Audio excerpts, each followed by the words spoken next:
Hi, Mr. G back again, and like I said in the last video, we're going to be starting with William Shakespeare's Macbeth.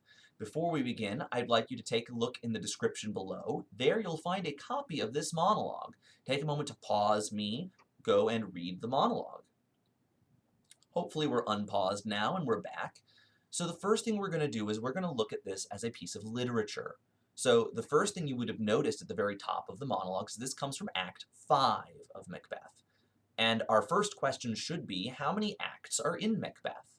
Well, like all Shakespearean plays, there are 5 acts, which means that this monologue takes place towards the end of the play, meaning Macbeth has learned quite a bit and done quite a bit. He's at the end of his character's arc.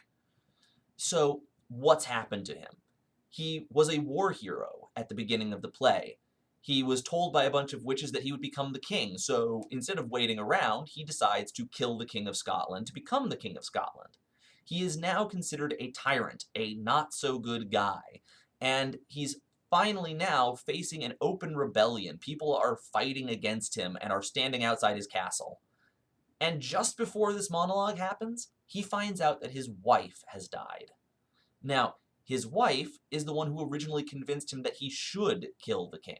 His wife has been his rock, has been his support, has been helping him through all of this, and now she's gone. But Macbeth takes it very differently than you think he would. His first line of the monologue is, "She should have died hereafter," which means she should have died later on, at another time. Basically, right now, her death is an inconvenience to him, especially when you consider that he's got an open rebellion outside his gates. But even though he doesn't think this moment is the best moment for her to die, it doesn't mean that her death doesn't affect him. The rest of the speech is very melancholy, very depressed. He goes into this talk about things that are happening in the future, tomorrow and tomorrow and tomorrow, creeps in this petty pace. So this idea of time just creeping forward. He talks about dusty death and out brief candle, basically trying to say that, life is this very short thing and we're all going to be dust. So while, yes, he feels that his wife's death is very inconvenient for the moment, it is a huge impact on him.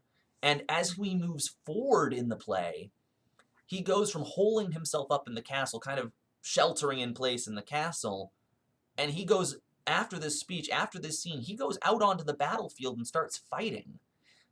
His wife's death kind of propels him forward to this point of, well, if my wife is gone, and life is just kind of a poor player, this walking shadow, and doesn't really mean anything, well, I'll go out and fight, and we'll see what happens. Now, this literary analysis plays straight into our character analysis. Now, with that, we are taking as an actor everything that Macbeth has been through, everything that we just talked about, and that goes into our character. We've learned that his wife is dead, and we know that he's going to be very depressed, very melancholy throughout this speech. So that's going to affect how our tone of our voice goes.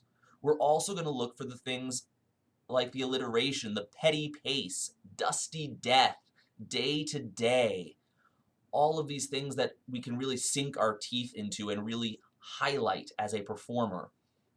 We're finally going to look at how Shakespeare uses his punctuation marks, things like the semicolon in the very first line, which means that those first 2 lines of dialogue are connected, but are different thoughts. Things like the exclamation point on out brief candle means that we're going to put more emphasis on these words. So let's take a look at it, and I'm going to take this moment now, we're going to perform this piece, thinking about his melancholy, his depression, thinking about those punctuation marks, that alliteration. This is my interpretation of this speech. She should have died hereafter. There would have been time for such a word. Tomorrow and tomorrow and tomorrow creeps in this petty pace from day to day, to the last syllable of recorded time. And all our yesterdays have lighted fools the way to dusty death, Out! Out, brief candle! Life's but a walking shadow, a poor player that struts and frets his hour upon the stage, and then is heard no more.